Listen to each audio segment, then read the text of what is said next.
What's going on, guys? I hope everybody's having a great day. I have a bunch of different topics that I want to talk about today. I'm not exactly sure how I'm going to tie them all together. I'm going to list them all out that I want to, need the mic. I'm going to list them all out that I want to touch on, and then we'll see what I'm able to get to. So if I don't get to everything, forgive me, but this is most likely what I want to talk about. How to avoid imposter syndrome, winning short-term and long-term, focusing on adaptability, asking myself, do I have to be dissatisfied in order to be driven?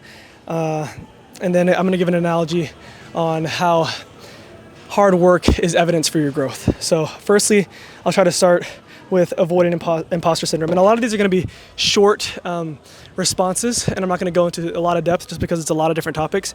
It'd probably be smarter for me to spread them out, which I will do probably later on in this series. I'll find some of these. I'll go back on some of these and touch on them in more depth, but I'm just going to give a very broad explanation on what I believe for most of them. And if you have questions, I can go into more depth in the future as well. So firstly, avoiding imposter syndrome. The way that you can do this, avoiding imposter syndrome. I talk about this all the time. It's competence leading to confidence. And what I mean by that is putting in the effort in order to get which is deserved. So whenever you work hard toward a goal, you are going to become ultimately more competent in that sphere of what you're pursuing. So if you're trying to become a better basketball player, I'm not saying you're going to be LeBron James or Kobe with a year of effort or ever in your life, but you're going to get closer to that goal with time and with putting in competent effort. And whenever you put in the effort that leads to competence, that's where you get the confidence to step on the court and be more secure in your skill set. And the way that combines with avoiding imposter syndrome is just, imposter syndrome is ultimately just a lack of confidence, in my opinion. So whenever somebody feels like they're not supposed to be where they're at, they don't deserve it because of the work they put in, it might not always be because they put in a lack of effort. It's just a lack of competence, because a lot of people are able to absorb things better or have a better understanding because they've experienced them as well. So instead of the guy that sits behind a computer and watches the analytics behind basketball and understands the ins and outs of basketball might not be as good as basketball as the guy who is out there playing every single day trying to hone his skill set. So it's just learning how to approach what you want to do. If you want to learn all the analytics, then you need to sit behind a computer. If you want to learn how to be a better basketball player and have that skill set in your bag, then you need to do it physically. So in order to avoid imposter syndrome, it doesn't mean you have to have the most crazy work ethic in the entire world. It just means that you have to develop a form of competence, and that will stack upon itself. Secondly, I wanted to talk about winning short-term and long-term. I think a lot of people either focus on one or the other. They want to be a millionaire tomorrow, today. They want to have this short form satisfaction. Or on the opposite end, everybody on the opposite end, trying to speak a little slower, forgive me. On the opposite end, everybody wants to say, I'm going to save all of my money, I'm going to be smart with my money, and whenever I'm this age, I'm going to retire, and then I'll have the life that I wanted to live at that point, rather than doing both. I think that you can have a life that is fulfilling throughout the entirety of it, and you can win short-term, you can win long-term, and the way you do that is by not focusing so much on either, if that makes sense. Just focus on winning. Focus on having daily wins every single day. Focus on doing the right thing. Focus on trying to become a better person. Focus on enjoying life rather than focusing on how do I get rich fast? How do I save up to get rich in the future? Quit focusing so much on monetary value, but still focus on working hard and becoming a better person and try to be more financially stable and being intelligent with your money.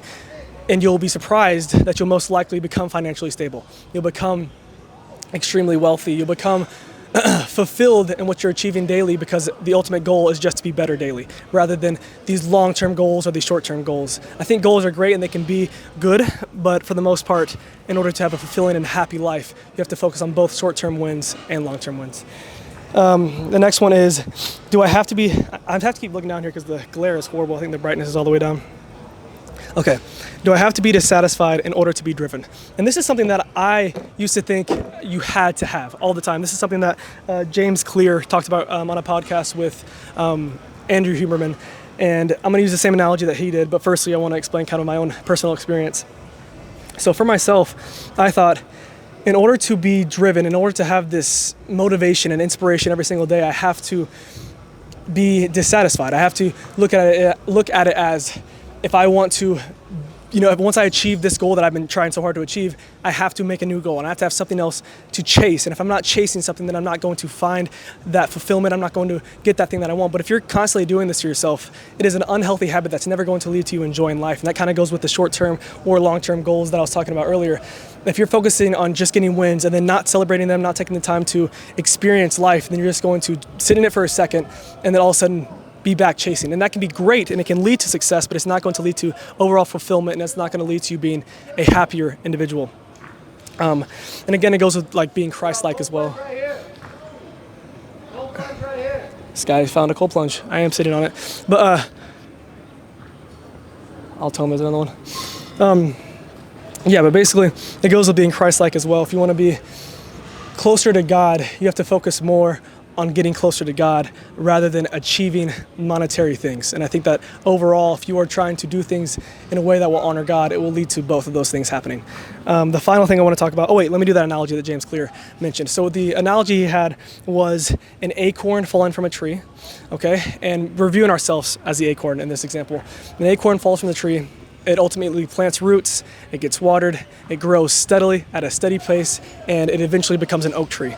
And regardless of how it feels, it's going to keep progressing. Regardless of what's going on around its environment, it's going to keep progressing. And obviously, this analogy isn't perfect because weather and storms and all the things that could happen to it. But if you just look at it from the sense of an acorn, it's not working or acting emotionally. It's not working from a sense of, okay, now that I've gotten to this size of a tree, I need to have a new goal in order to continue growing. It's just going to keep growing. It's just going to be an oak tree because it is an oak tree. And it's in the same sense with yourself.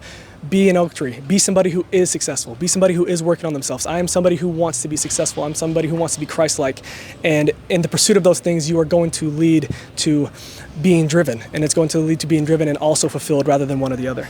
The final thing is the analogy I wanted to make with weights being heavy leads to growth ultimately. And this goes with anything. Whenever you can view the work as it needs to be difficult for you to grow, it's a lot easier to grow when performing that task. So whenever I enter the gym, it doesn't matter how strong I get, the weights are always going to be heavy. A 45 might eventually get lighter to me in comparison to other 45s, but then I'm going to add another 45, okay? So the work doesn't technically ever get easier. I'm putting my body through the same amount of getting close to failure every single lift regardless. Even though I'm getting stronger, the same amount of weight is going to keep me balanced in the sense of this is always going to be difficult no matter what, but it leads to growth. And I think it's the same thing whenever you are reading a book, whenever you're journaling, whenever you're editing videos, whenever you're doing something like this, making content, or just trying to hold yourself accountable.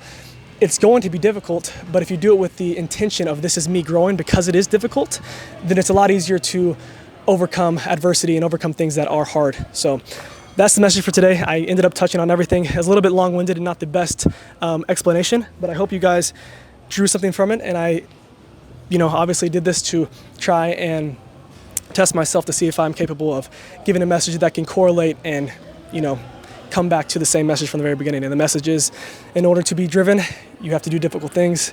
And in order to stay driven, you have to find fulfillment, and you can find fulfillment in more ways than just being dissatisfied. So that's the message for today. Thank you guys so much for watching. As always, have a blessed one.